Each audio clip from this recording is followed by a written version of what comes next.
I spent $47,000 on marketing that actually made my phone stop ringing. Because at the age of 54, that's all social media is. And this guy is so stupid, he doesn't know anything about YouTube. Well, nobody wants to fix it. Everybody wants to rebuild everything. How we're going to feed the families that work for us. And companies out there that completely do things wrong each and every day, they just don't have time to take care of you. 1, 2, 3, 4. Want to attract and convert more leads?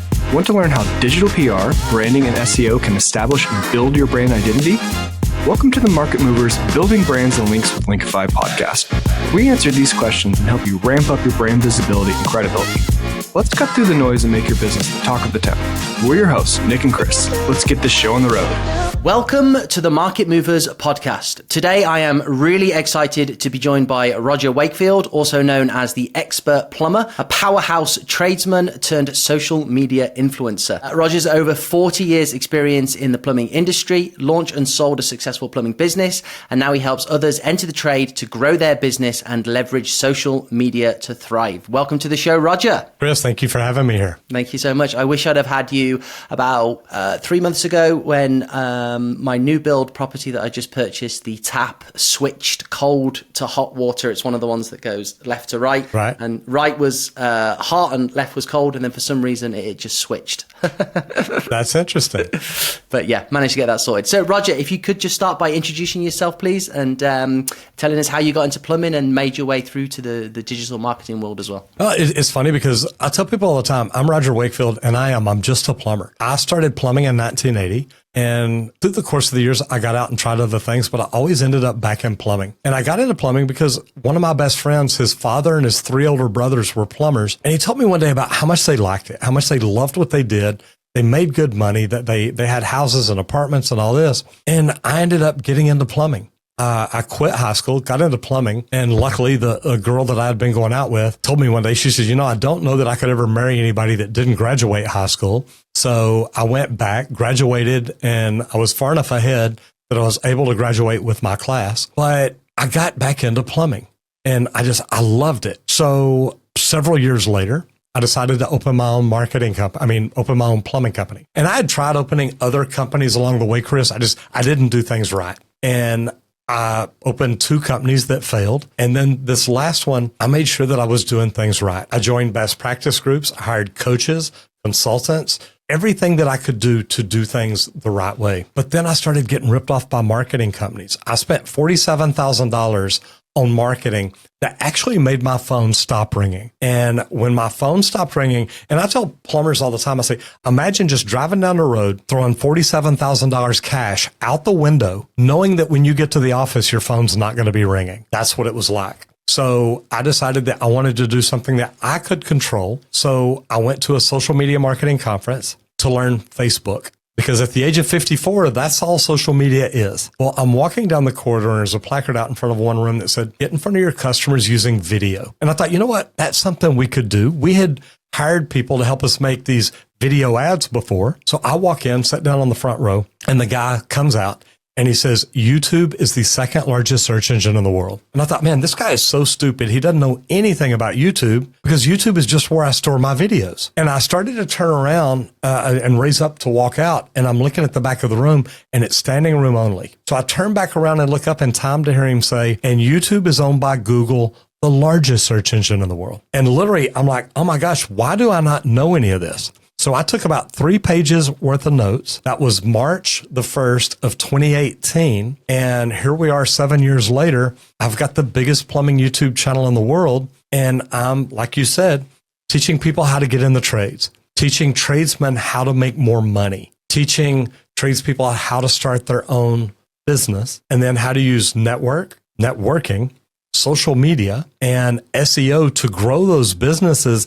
And it doesn't cost you near as much money. Now, we still need websites. We still need SEO. We still need marketing, but I'm doing it a completely different way. And I think it's just been phenomenal. Well, that's so awesome. I'm intrigued. What did you spend 47K on? Different marketing companies. That was on websites. Every time you call a new marketing company, the first thing they tell you, we need to rebuild your website. this is trash. And it's like, look, it's not trash. It's making the phone ring. Can we not just fix it? Well, nobody wants to fix it. Everybody wants to rebuild everything. And I got tired of hearing that. And now that I started doing social media, now I've jumped back into SEO because I know what words we need to be found for. I understand organic reach. And that's what I teach people how to do, is how to build websites that make their phone ring. But I still do like the Google ads, the Facebook ads, and things like that, because the more organic reach a company has, the more they get found just through the everyday search, which that's what you want. So I invested really heavily in that and then learning how to do that. But what I like about the ads is, if for some reason my phones aren't blowing up, my plumbers aren't busy, today's Thursday, if they're not busy tomorrow and Monday, I can turn on Google ads or Facebook ads and fill those days up. That way I keep my plumbers busy. So that's where I've learned more about ads now and am learning more about that. But I still love the social media and the websites to help the organic, to help people find me naturally. And that all feeds into itself as well, doesn't it? If you're having those multi-touch points across social, and then if you're filling like your pixels as well with people that are finding you organically and hitting the websites, it's all lending itself to better performing ads as well. So, and what I think is awesome is that you're a plumber by trade. You built a successful plumbing business, and then you almost had to learn marketing through necessity, or for want of not wasting money on not only companies that didn't deliver results, but as you said it, companies that stopped the phone ringing, which I find terrifying. And so now you've got this wonderful culmination of skill from doing it firsthand and then being able to share what you've learned back with your community. I think that's the best part is, I talk to people every day that are going through the same thing I was. And Chris, it was so bad. Me and my ex-wife used to lay awake at night worrying about how we're going to feed the families that work for us. How do we make the phone ring? And at the end of the day, that was our biggest concern. And you think about it, that's really what you're paying a marketing company to do, make the phone ring. Because if people are calling and we can talk to them, we know that we can provide the service that they need and do it very well. But making the phone ring is the hardest part. So after laying here in bed worrying about this so many nights after nights after nights, I decided to do the social media thing. And literally, I'm at the conference, and I'm going to the conference to learn to make my phone ring. Well, my phone is blowing up, and I'm sitting here, I keep pushing on my pocket to make it quit vibrating. And after that session, I walk outside, and it was my now ex-wife. And she called me and she says, Roger, look, we're not going to be in business when you get home. She said, we've got people not paying us, and the phones aren't ringing, and we're not in a good spot. And I'm like, look, I'll walk out of here. I'll head home. I'll see what she said. No, you're already there. You've already paid for it. Have fun. Like, great. How do you have fun knowing your business is failing? And I talked to her. I said, look, there's 3 people that owe us a lot of money. Reach out to them and tell them, look, we have to collect something. And she did, and she was able to collect it, and everything was okay then. But I knew in that conference, I have to change the way we're playing the game. And for me, I'd already sat through the YouTube session, and I'm like, I think YouTube is what it's going to be. And over those 3 days, I learned about YouTube, because after I sat through that first section, I decided, okay, I need to go through more of this YouTube stuff. I need to learn this. And I had to leave that conference early on a Friday because I had a radio show in Dallas Saturday morning. I'm on the plane. There's nobody in the seat next to me. So I've got both tray tables down in front of me. I've got my laptop, my iPad, my notebook, and all the little notepads that they give you to take notes on. And I'm trying to come up with an implementation plan. And the next day, I got up, I went to the radio show, finished it, went back to the office and worked till 6:00 that night trying to come up with a plan. The next morning, I got up and went to church, took Julie back home, dropped her off, went back to the office and worked till about 5:00. And when I got in the office Monday morning, of course, plumbing happens. We've got a few jobs going on. The plumbers are looking for stuff, and the office is just crazy. But once I got all the plumbers out, I called everybody else in the office back together and said, look, we're going to change the way we do our marketing, and we're going to change it right now. So I explained to them that we were going to start doing YouTube. Now, they thought I was crazy. Most of them still do think I'm crazy, but it's worked. And it's been really, really good, not just for the company, but for me, for the trades industry. I think this has just been a great thing that's happened overall. Yeah, 100%. So let's look at it then from most plumbers now then. How would you say that they are going about getting new clients as sort of the strategy that you see most common in the industry? I think most of us are doing what I was doing. We're reaching out to a marketing company that tells us that oh God, we can do it better. And we hire them and we invest a lot of money and just keep throwing money at it. And it's not working. You look at most marketing companies want you to run ads. Well, they're going to charge you a lot of money to manage those ads. Well, some of the companies that I have, the ads they were putting up, they messed up. The ad was blank. So there was literally a blank ad up that I was being charged for. So there's marketing companies out there that completely do things wrong each and every day. They're learning and they're growing, or they're so busy they just don't have time to take care of you. Somebody was telling me, one of the plumbers that I work with now was telling me about one of the big marketing companies here that he was using before he used me. And he says, look, unless you spend 50 grand a month with them, they will not even get on the phone call with you. And I'm like, that is crazy, because I talk to them every week. So it's just, look, there's a lot of different ways to do things. I still believe in organic. I think that it's a smart thing to do. I think that's where the SEO plays in. But Google's not just looking at your webpage anymore. Google's smart. And, Google looks for EEAT, experience, expertise, authoritativeness, and trustworthiness. But now they're not just looking for it on your website. The last time I went into my Google business page, it asked me, where are you on YouTube, on TikTok, on LinkedIn? It wanted to know all my social links, and I put them in there. Google's now looking at not just your website, but what you talk about on social. So if your website is about plumbing and all you talk about on social media is travel and cats and fishing, they don't know what you're all about. But all my links, all my social media is about plumbing. So now Google sees me as an authoritativeness in the plumbing industry. And it's like, okay, this is pretty cool. Yeah. So no, 100%. And it's interesting because I think, let's say a lot of small plumbers that are struggling to find leads, they may not have even set up social profiles to reflect the companies that they own or the companies that they work for. And this brand recognition is becoming such an important part of Google search and then the broader search landscape as well. We know that AI is obviously surfacing recommendations, results. You use Gemini now, we're getting like local search results based off the map packs and stuff. And all of this information is feeding into it. And so we need to represent, especially plumbers, independent plumbers that are really behind the personal brand itself. It's got to track through, hasn't it? That plummingness has got to track through across the whole digital persona that's being presented. And think about this, because I was at the WEC conference just a few weeks ago. Me and my son had just walked in, and this guy sees me and he comes up and he says, look, I'd like to shake your hand and tell you thank you. He said, Roger, you got me making videos. I was watching you, listening to you talk, and I started making videos just about what we're doing.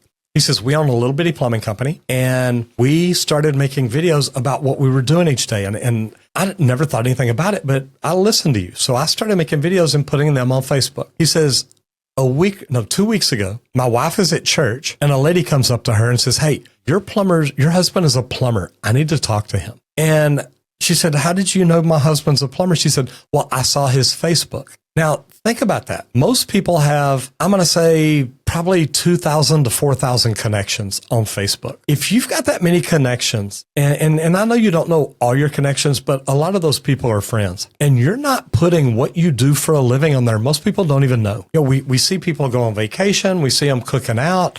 We see all the fun stuff. But if we put a video out talking about how we helped Miss Johnson change her water heater out. It had ruptured and flooded her house, and we got a water mitigation company in. We contacted her insurance company for her. We talked to them, and we make a video about how we helped take care of Miss Johnson. Well, now when somebody else's water heater goes out, they're going to be like, oh my gosh, I need to call him. He does this. This is what he does. He helps people. And to me, we should all be making videos about what we do and just posting them every night. And it's not a sales video. It's not, hey, call me, I can fix this for you. It's like, look what we did for Miss Johnson today. It makes me feel so good to be able to help people like this. You make a video like that, people will like it and share it, and you'll end up getting plumbing calls that you didn't even know about. So social media is important. Anybody listening to this that owns a plumbing company that checks out your YouTube is going to be initially intimidated by the number of subscribers you've got. I think you've already touched on this by saying that it's not really about being this global sort of plumbing influencer, but rather producing content that is going to be seen by your network, and then you're going to be talked about within that network to generate leads, sales, customers. So how would you recommend a plumbing company that's not on social, that's not making video? A few things to discuss around this. Firstly, the people that have a fear of being on video, how to overcome that. And then secondly, they don't need, I assume, 500,000 subscribers or followers, but where should they get started? How should they get started? And how quickly should they expect to see results? Well, I love this because the first thing is the camera fear. When I walked into that room that day and that guy was talking about YouTube, I never once thought this would be me on camera all the time. I never thought that.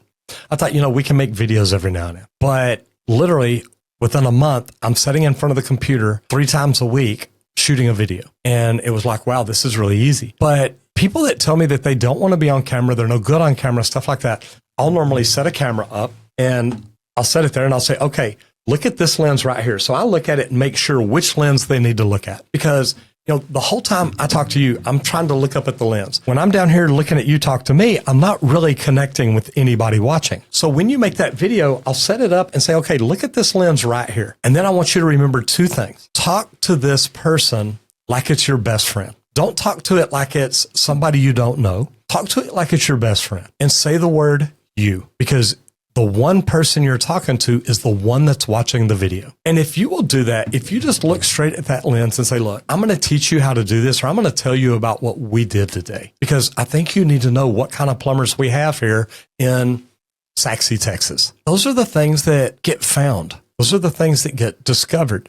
You're connecting with people by talking to them, by teaching to them, by showing them, and tell stories about what you did. So you know what? We got the call from Miss Johnson and she was in tears and she's literally telling us about how bad her house is. And I explained to her, Miss Johnson, we deal with this every day. Is your water been turned off yet? Let me get somebody over there. Whatever it is, but tell the story behind it. Don't just teach people facts, tell them stories. So those are things right there that will help anybody get really comfortable in front of a camera really quick. And if you are a plumbing company and you're not doing, and I'm going to say start with YouTube, and I do that for a reason. YouTube, the videos we make are 8 minutes or longer. We used to make them 10 minutes or longer. Now we've cut them down to 8, but we can teach someone how to completely rebuild a toilet, change a garbage disposal, change out a kitchen faucet, whatever it is we do. Now, here's where this comes in really good, and this helps your SEO. Number one, you know that YouTube is owned by Google now. I told you that earlier. But if you've got a video, how to change a garbage disposal in Saxe, Texas, and somebody searches how to change a garbage disposal in Saxe, Texas, guess what Google will show them? They will actually show them your video because it is exactly what that person on Google is looking for. Now, they'll show it to other people that aren't actually searching just for that key thing, but the bigger that video gets, the more views it gets, the more average view duration it gets, meaning the longer people watch it, the more people Google and YouTube both want to show it to. But if you're a small company and you're not making a video for every service in every city you have, you're missing a big opportunity, because now you can take the same 8-minute video and go in and cut a clip out of it saying, hey guys, here we are in Saxe, Texas. We're changing a garbage disposal today and we're going to show you how to do it. Well, you can share that to your Facebook, to your TikTok, to your Instagram, to your LinkedIn. You may have to cut it down. You may have to make it go vertical instead of horizontal, but you can take this long form video and cut it, share it, and repurpose it in other places. And that's why I love starting with YouTube, the long form content. And it gives you that option to break it down and then repurpose multi-platform. Okay. Absolutely. That's great. I was going to ask as well about what sort of content should people be, should plumbers, small plumbing business owners be looking to create in order to generate leads. I think you covered that. And actually, I think it's a nice answer for people watching. It's record what you're doing. And that probably gets rid of a lot of the fear as well, doesn't it? They're not performing, they can just literally record what they're doing and tell the story behind it. And Chris, not only that, record what you specialize in. Okay. We specialized in slab leaks, leak detection, sewer water test, different things. And when you specialize in something like that, like the sewer water test, we recommend that every home buyer does the sewer water test so they know if there is or is not any leaks under their house. Now, that's a big deal here in Texas. And most real estate agents weren't even talking to people about it. And I started making videos saying, look, if your real estate agent isn't telling you to do a sewer and water test, fire them. Find a real estate agent that cares about you, not just making money off you. And then real estate agents are like, Roger, why are you telling people that? It's like, because y'all aren't telling them that there could be a $100,000 problem under the house. You bring a home inspector in, have him make sure the light bulbs work, but you're not worried about what's under the house. And to me, that's wrong. I had so many real estate agents sending people to me every day then. And talk about the things you specialize in, especially if it's something that not many people around you do. If it's slab leaks and leak detection, if it's, we started doing the Halo whole house water filtration systems. Talk about stuff like that. Tell people why this is the best product, why they need it, why their water is bad, and what problems their water is causing to the appliances in their house. You're not lying to people. You're being honest. The data's there. Too much chlorine, too much calcium and magnesium, the hard water. It messes up our valves. It messes up our appliances. Tell people that and let them see the videos. So again, make that video. We did a slab leak detection job today in Saxee, Texas. All that becomes searchable, and that's going to help your company get found. And here's what's good for it. Even if it's people over in the UK watching your video about slab leaks, if they click on the links and go to your website to see more about you, this helps your domain authority go up because your website now is getting more views than anybody else's. So there's so many good things that I love about doing this. And it has really paid off over the years. Yeah. That's just fantastic. One thing I would ask, in terms of content, would you still advise local small plumbing business owners, especially if they've got a specialism, would you still advise them to make the sort of content where it is, let's say, not basic, but like you can literally go and do this yourself, here are the steps, for fear of losing that potential lead to them becoming DIY? Like, is that a genuine fear, or should you Chris, just... No, I love that, because here's the deal. If I teach you how to change a flapper on your toilet, you can probably do that. Mm-hmm. If I teach you to do how to do a slab leak detection and tunnel up under the house and fix it, you're probably not going to do that. You're going to look at it and say, man, this is a lot of work, but this guy knows what he's talking about. I can show you how to do just about everything, even changing out a garbage disposal. There's a lot of people that are going to look at that and say, yeah, I'm not going to do that. Okay. Do you know who to call now? Yeah, the guy that shows you, he knows how to do it. You can become the trusted advisor in your niche, in your industry, each and every day. I mean, think about it. People are working out. They're watching your video. They're walking on a treadmill. They're watching your video. You are teaching them that you are the authority in this niche. If they're in your area, guess who they're going to call? The person that they know, love, trust, and they're connected to. And to me, that's what it's all about. Mm-hmm. Yeah. And I think it just works. I mean, we know ourselves, as anybody that is on the internet, that searches the internet, when you're looking for things, you find that you find that information from someone that's free, it's quick and easy, but you resonate with that person, you like them, and then when it's something more complex or harder, you'll go back. It's that touch point and that building that trust, which is a personable thing, but then also algorithmically, you are demonstrating to the search engines with these, increase in volume of videos, more watches, more shares, that feeds back to the SEO of your actual website. So it's all upside, I think, isn't it? So far, and look, I've been doing this 7 years now. I haven't seen a downside. Yeah, the only downside is sometimes people come up to me in the airport or a restaurant and want to shake my hand and talk and stuff like that. Nice. But that's the worst thing it is. And I love talking to people. So to me, that's really not a downside. It's like, I love it when I get stopped. I was at a restaurant yesterday with a marketing guy who's in town that wanted to talk to me. And two different people came up while we're eating dinner. He's like, man, look, can I shake your hand? I want to say thank you. One of them was a plumber.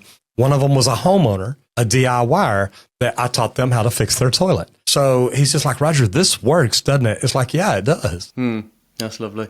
Have you been in a restaurant and the toilet's leaked out back and they've come out and said, oh, it's Roger, can you come and just fix the toilet for us? I haven't had that happen, but it's funny because I was at a restaurant in San Antonio, probably, 30 years ago, maybe even 40 years ago. It was probably 30 years ago. And I went in to use the restroom and they said, the restroom's closed. I said, how come?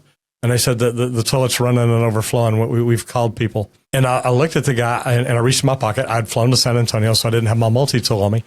I said, hey, can you get me a butter knife? He kind of looked at me funny. He said, yeah, why? I said, because I'm going to stop the toilet. And I did. I walked in and, I got my boots wet, but I'm a plumber. That really doesn't bother me. So I went in, walked over. He came in with the butter knife, and I literally took the top off the cap, turned off the valve, and it stopped running. He's like, oh my gosh, how did you do that? I'm like, man, I'm a plumber. This is what I do. So then I went over to the other restroom, used it because I really needed to use the restroom, and then went back out to the table. And about 10 minutes later, the waiter came up and says, hey, I got a crazy question. Said, are you the plumber are you the guy that fixed the plumbing? I said, well, I didn't fix it. I just turned off the valve. Y'all still need a plumber. He said, yeah, but the manager said he wanted to buy you buy your dinner and drinks. And I said, that's cool. He said, can I bring you another round of drinks? I said, no, really, we're good. He says, dude, please let him buy you another round of drinks. So this guy's cheap. He doesn't buy dinner for anybody. And I'm like, all right, bring us another round of drinks in. So that's probably the coolest thing. Yeah. Oh, that's awesome. Really, really cool. Okay. Let's shift gears slightly. It's an old industry, the plumbing industry. AI is really shaking things up.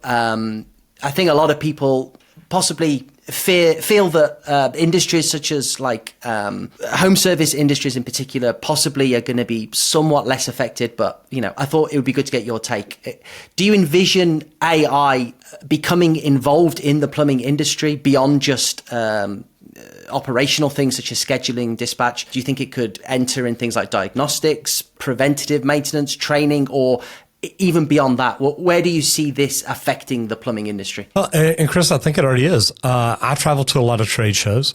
We've seen robots now that can drive through sewer lines and tell you where the wall thickness is getting thinner. So it can go through. I mean, imagine if you installed a brand new, let's say a cast iron drain line or a city main that's concrete, and you run this robot through it, and it's got an AI laser taking a measurement of almost every square inch of the pipe. And you create that baseline when you install it. Well, now you come back 2 years later, you run that robot through again. It's like, hey, we're starting to get a wear and tear down here about 1 foot past that 90. And you know right where to start paying attention. Now you can say, hey, look, just going to make y'all aware, this is already worn down half the wall thickness. In 2 more years, it should be all the way through. So we want to start looking at, when can we make a repair here before it gets worse? To be able to come in and create that baseline is something we haven't been able to do before. We've been able to run a robot through and look at it, but now we can take a laser and AI, and it can literally map out the wall thickness all the way through and say, hey, look, the pipe's getting bigger in there. That means the wall thickness is getting thinner, and you start making yourself aware of those problems in advance. I think that these cameras are going to get smarter and smarter. I think that they're going to start using AI. There's so many things going on with smart homes coming in. There's remote leak detection systems now that can tell you about water movement, when the baffles move and things like that. So we've already got all the preliminary equipment in. Imagine now if we hook it up to AI. I think what's going to happen big for AI is going to be, we're going to end up setting up these remote sensors and loggers and things like that around the cities. Imagine if we had a microphone installed on every valve and every fire hydrant in the city. And we set AI up to say, okay, look, from 1 to 2 in the morning, monitor these noises, give me a constant baseline of what it is, and now monitor it every day from now on and let me know when we're out of those baseline numbers. And I think that by listening to equipment, the AI is going to tell us, hey, you probably have a pretty good sized water leak over near the intersection of ... And it's things where the human doesn't need to be listening to it every day. We can set AI up to monitor it at certain times and set the baseline so we know what we're looking for. Wow. And this is already sort of possible. Oh, yeah. Yeah. The equipment's already here. Some of it needs to be introduced to the right other systems to where we tie everything together.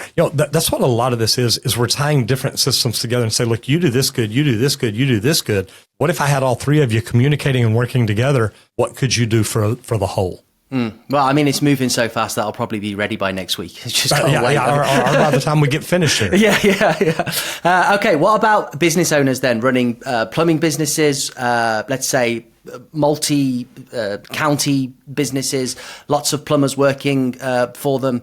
They're trying to compete. They're hearing about AI and they want to know, should they be implementing AI into their business?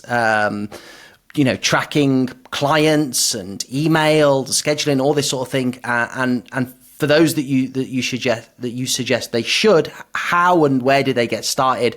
Because I'm sure many people are fearing that if they don't adopt this technology, that they're going to get left behind. I think that they know it by now. That they understand, look, AI is going to be part of every one of our businesses. I was on a cruise recently, a marketing cruise, and one of the guys said, look, we're getting to the point where we don't need to hire more employees. We need to hire managers that can manage AI, because the AI is going to do most of the work for us. And to me, where it helps small plumbing company owners, or even bigger company owners, you can put all your data in there and it can see consistencies. It sees where you're doing right. It sees what you're doing wrong. And it can look at that and say, hey, look, get ready for this. Based on the last 10 years of numbers that you've put in the next 2 months, we're fixing to get busy. And oh, by the way, a lot of that is tankless water heaters. You might want to increase your par stock to where you've got a tankless water heater on every truck. That could save you, an hour or two per job. And there's so many things that I think we can do. But one thing that I want to tell these companies is find a good closed AI system. ChatGPT is an open AI system. If I put all my information in ChatGPT, Chris, eventually, if you are good enough, you can get in there and find my information. So my thought is find a good closed AI system that when you put your information in, nobody else can get to it. It's behind a firewall. But when you ask for information, it can still reach out past that and gather whatever information it is that you need. But if you can start looking at your reports, imagine if you could put all your data in on every call that your plumbers ran. They ran this call and guys, this stuff can be automated now because most of us use electronic invoicing. We bring those invoices into AI and let it look at it and what plumbers are making us the most money. What plumbers, if you install a water heater in 2 hours and you do that consistently, and I install a water heater in 3 hours, and I do that consistently, and you feed both of our information into AI, AI is going to tell you, hey, you ought to let Chris install the water heaters, not Roger. You make more profit. So to me, that's how I'm looking at it, is what can I get it to see? It can tell us by our data what we're doing right and what we're doing wrong. And if we tie all our daily tickets into it, it can tell us which plumbers make us money, which plumbers don't make us money. And if we get it to look at it every day, imagine if my numbers are falling day after day after day after day. Maybe it's just a little bit, but it's like, hey, you might want to check in on Roger. He's not as productive as he used to be. And Chris, you call me in the office, say, hey, Roger, how's everything going? It's like, man, it's not going good. My girlfriend left me, my wife left me, my whatever. And man, I'm just not doing good. It's like, well, look, why don't you take a day off, get your head right, because your numbers are dropping and I see it, but I want to make sure you're okay. And sometimes just having that conversation, make them say, look, I don't need a day off. You're right. I'm starting to bring my work, my personal life to work with me. I need to stop doing that. And you talk to them, you coach them, you help them. And AI can point stuff like that out to tell you, this is where you got a problem. This is where you need to help someone. Yeah. I think that's great. I also think it's a really good point that you made about the use of a closed system as well. Obviously, all these tools are getting thrown up left, right, and center. Easy access. Most of them are free. Google free versions of ChatGPT. We can just put so much into it without taking into account what's going into it. I think recently, a Samsung employee put in some of the new phone model stuff into just ask some questions about a report, and that's public domain. All got leaked. So yeah, I think that's really, really important and something to be aware of, especially as this stuff starts rolling out more widespread. But Chris, if you think about it too, most plumbers don't even know that there's a such thing as open AI or closed AI. Mm-hmm. They think the open AI, it's open to the public. We can all use it. You're right. But any information you put in there is available to somebody else if they search for it the right way. Mm. Are there any tools or systems that you would like to see built to be automated that you haven't seen yet, but you think it would be a good idea within your industry? I want it all automated. I mean, it's a true believer. There's great stuff out there now. I'm working with some people like I can clone me for video, and they're doing it so good that you can't even tell the difference. And it's crazy what they're doing. Now, I would never do that for YouTube. or TikTok, Instagram, anywhere where you're getting paid for it. Because I truthfully think that YouTube's going to be, here in the next couple of years, they're going to be able to create their own characters. Imagine what Mr. Beast is doing.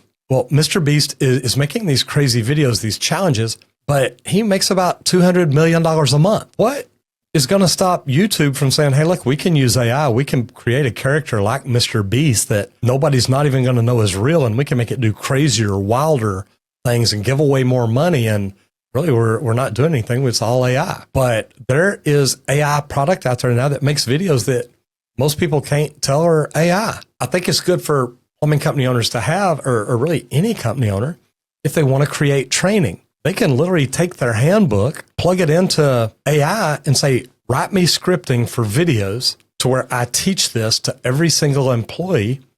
And think about it, it's consistent. If I'm going through the HR handbook with you and skip a page and don't even realize it, you didn't get taught something. Now, if you get in trouble, is that your fault or mine? Well, if you have the AI go through this book, it makes sure 100% everything is there, touched on and covered. And now you can even plug it in and have it make a video where it's you doing it and you didn't even have to shoot the video. So it's there. Are we going to start seeing Roger Wakefield AI videos then soon on the channel? Or are we not? What makes you think you hadn't already? Is this an AI interview? No, it's not. No, and I have not used AI for any videos yet. I've used them for videos for me to show people the product, but I have not posted any of those videos because I'm still like, okay, I'm just want to make dadgum sure we're doing everything right. Mm-hmm. Yeah, we've played as well with it. You've got to put quite a bit in to get the right output. My voice was slightly off. I sounded and mine is off too. Actually. But my voice I can also change to Spanish, to Portuguese, to French, to anything else, and that part is amazing. Yeah. Okay, Roger, you've touched on this, the smart home trend. I just wanted, as we approach getting towards the end now, is this affecting the industry, and do you think it is the future of the industry? I think it's absolutely the future. And I think where it affects the industry is if you're a plumber, an electrician, or an HVAC tech, you need to know what all smart product is out there and how can you be the one who masters it. If, me and my son were talking about this earlier about being a smart home contractor. Imagine a smart home contractor that literally he understands all the electrical, all the HVAC, and all the plumbing. He doesn't have to be the installer, but he understands what's out there so that when he builds a home and he's sitting there talking to the home buyer, it's like, look, do you want to be able to control your water heater from the beach? Do you want to be able to turn on your air conditioner when you get within 10 miles of your house? Do you want to be able to know that you've got a water leak in your house if you're in Mexico and you've got a valve on your house or a button on your app where you just turn off the water to your house? That way it's not flooding it. A lot of the products are out there. There's just going to become more and more. I mean, I want a shower that I can literally pick up, talk to my phone and say, hey, turn the water on, tell me when it gets hot. I want that. and oh, by the way, play the latest book that I'm reading. Play the country music station that I love, where you just talk to it and it's like, okay, Poppy, we'll play whatever you want. And it talks to you like it knows you. I think that all this is either already here or it's coming quick. And the local trades companies, the residential service companies that are like, yeah, we're not going to get into that. We're not going to do it. They're going to get left behind because it's going to do more and more. And we need to be the ones that know it and understand it and can control it. And if we're the ones that can do that, that helps us so much with all our customers. Yeah. And does that mean having to learn all of the tech behind each individual smart technology device, or you just have to have a grasp of it and how it interacts with the physical plumbing side? Chris, I think that's it. I don't think that you have to know everything about it. You listen to people like Warren Buffett. He says, look, I read a book a day or a book a week, whatever he's doing now. And he says, I don't do this so I know everything about something. I do this so there's less out there that I don't know anything about. So imagine that. If you just understand how to tie the circulation pump, the water heater, your washer, your dryer, your refrigerator, your air conditioner, your solar panels, your battery backups, if you're the person that understands how all this ties together, man, your future looks beautiful because you can literally walk into houses and say, look, y'all got part of this. Why don't y'all have it all tied together? Why don't y'all have an implementation system that literally ties your water heater to your washing machine, to your refrigerator, to your television. I remember the first time I left the door open on my refrigerator. I'm sitting there, walk back over and sat down in front of the TV, and TV pops up, says your refrigerator door is open. I'm like, how do you know? Well, they're tied together, and I get that, but I just thought that was kind of crazy. Yeah. Okay, interesting. So lots for the plumbers out there to be thinking about. Just as we're approaching the real end now, social media obviously is a place that you highly recommend, and from what we've discussed, it just seemed like all upside. You know, if you do have a fear, just go out there and just start, and I'm sure that they'll get the hang of it. Let's just touch on the actual website. Is it still relevant? Is Google organic search traffic still important? And quickly, what strategies or what things do you see that people are missing that they should implement, straight away to make sure that they're appearing as high up in Google search and as prominently in the map packs as possible? Well, you want to make sure that you've got your Google Knowledge panel for your name and your business. And a lot of people don't even understand it, but when you search a name, the big box that comes up to the right is a Google Knowledge panel. And it gets all the information from the Google graph. So anything put out on Google's where it gets that. You can learn to put things out there to where you're the one found. Used to be when people would search Roger Wakefield, they found a character in a movie, in a TV show. And because there's a character named Roger Wakefield Rankin or something like that. And the funny thing is, I thought, okay, I can never get that. Somebody's already got it. We started working on putting the right information out there. Now, when people search Roger Wakefield, they find me. So that part to me is one of the most important things. But remember that all your social media, everything points back to Google. Google's looking to find out where you're at and what you're doing. On your website, one of the most important things that I barely see on people's websites is as soon as they land on your website, they need to know how to get in touch with you, what you do, and how they can schedule it. Okay? What you do is the most important thing. There should be a list of things that you specialize in. People, when they first land on your website, should be able to say, okay, I want to work with him. There's his number. Give him a call. And it's that easy. A lot of people don't have that on their websites. People don't want to go digging through your website to find out what all you do, what you specialize in, what you're good at, or how to contact you. They want you to just throw it up right there where they can see it as soon as they walk in. If you do that, now chances are they'll spend more time on your website to find out more about you. And should they be producing blog content as well in order to drive that organic search, or is it more about the Google business profile? I think if you want to be found for something, you need to create blogs about it. If you want to be found for multiple things a day, create multiple blogs a day. It's one thing I love about YouTube. Every video that we've made, we can turn into a blog and put on our site. And then we can embed the video in it. So we don't just copy it word for word as the blog. We rewrite it. We rewrite it where it's searchable, where it's talking about the keywords that we want to be found for. And we do that multiple times a day right now. And finally, links. Are links important? Obviously, we're a digital PR link building agency. It's a great space to get media coverage. Honestly, we speak to a lot of people in service industries, and they think, "Well, I can't get that. Why is the media going to feature me?" But it is such a sexy PR topic. They are always covering stories. It's coming up to the winter. What to do about frozen taps? Yada yada yada. It's endless. There is always opportunities for plumbers to be featured and get tier 1 coverage. Do links help? Are they important for the authority of the site? Should they be looking to do this? Absolutely, but you know that. Guys, here's the deal. No, that is so good because, look, I've been on Dr. Phil. I've been on Chris Cuomo. I've been with Mike Rowe. I've been on the Today Show. They reached out to me because what I'm doing on social media. I didn't reach out to these people to do this. I didn't pay to do this. Now, we're looking at putting together a PR firm to help tradespeople do this because to me, if you are a plumber, an electrician, a roofer, an HVAC tech, you should have people reaching out to you to be in magazines, in newspaper articles, on the daily morning shows, on the daily lunch shows. The opportunities are out there. And I love that you talked about that because I think the shows that I've been on have led more credibility to me as a plumber. And that helps boost your authority, helps boost your domain rating, helps boost your search volume. It helps boost anything and everything that you do. I think every residential service company should have a PR person they're working with. So look, I love it. I think it's phenomenal. And to me, that's just one of the greatest ways to get your name out there and be seen as the authority in your niche. And it's great. And it has so many additional benefits as well. Like you said, the more times your name is being talked about in premium publications, and then that feeds into the Google Knowledge Graph, maybe it's going to trigger your knowledge panel. It's just knock on effect. So yeah, we love it. We think it's great.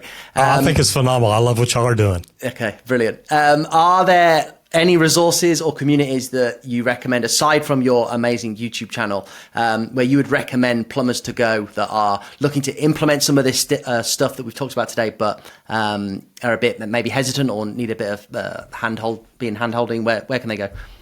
No, Chris, and I love that. I think I talk about everything I do on my YouTube channel. I truthfully think that's a great place to go, just because I talk about the marketing. I talk about the CRM. I talk about anything and everything that we're doing, because I think that that's something every residential service company should be doing. And I don't just mean plumbers, electricians, HVAC techs. If you're trying to grow a business, marketing is the way to make it happen. And you can take a lot of that in-house, and you can hire people to help you get the places that, most plumbers don't know how to get. And that's what the PR firms are all about. So I think it's phenomenal, and it all ties together. I heard Dan Kennedy speak a couple of weeks ago, and he said, you need social media and you need real media. They go together. And guys, you take all that and add SEO to it, you've got you a three-legged stool that anybody can stand on. Okay.